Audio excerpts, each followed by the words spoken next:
President Jomo Kenyatta was not lucky to be former and retired president because he died in office suddenly. So he didn't have the luxury of choosing a retirement office or benefiting from state benefits. President Moi, lucky enough, chose an office of his retirement, and the government furnished that office with all the benefits and accolades befitting a retired head of state. Moi chose his home in Kabarak as his retirement home, and all the states befitting a retired head of state were deployed to give him a life of retirement.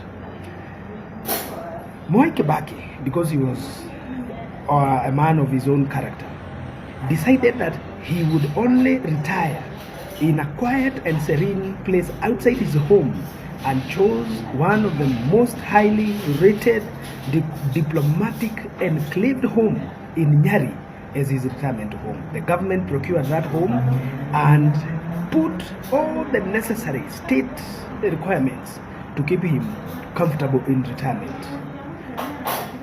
The vice presidents alive today, Vice President Musalia Mudavadi, Vice President Kalonzo Musyoka, and Vice President Mudi Awori, all made the choice of the home they would want to retire, of an office they would want to use for coordinating the activities of that office.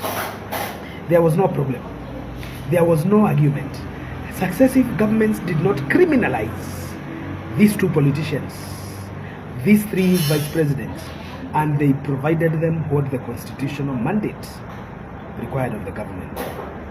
But suddenly, according to William Ruto and Rigathi Gachagua, Uhuru Kenyatta is so damn wrong for choosing his Caledonia home as his office of operation.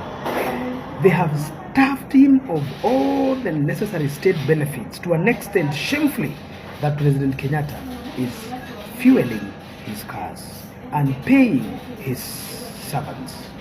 What a country led by mediocrity and pettiness. What a time that we are witnessing people who are criminalizing freedom of speech, freedom of movement, and a man who has taken his time off the office of the president. By denying Uhuru Kenyatta an office of his choice, they have exposed their ignorance, because they never denied Moi for choosing his home. They have never denied Kalonzo for choosing a home near his home. They have never criminalized Mudavadi for choosing a home near his home.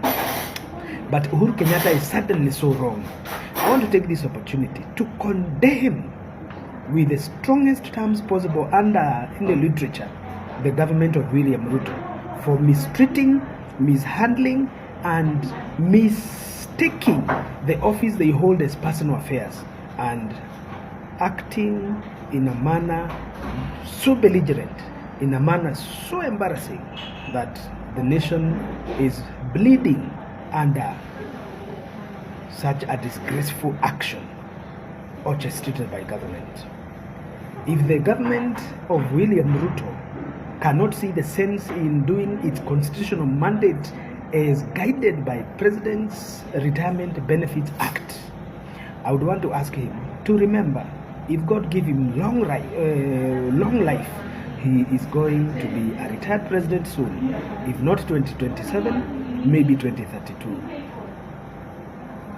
What you are doing to Uhuru Kenyatta, President Ruto, may not be done to you, because we will prevail over a country of order and maturity when we take over.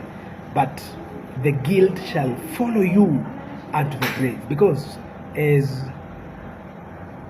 Mark Antony mourned the dead Caesar, said that the evil that men do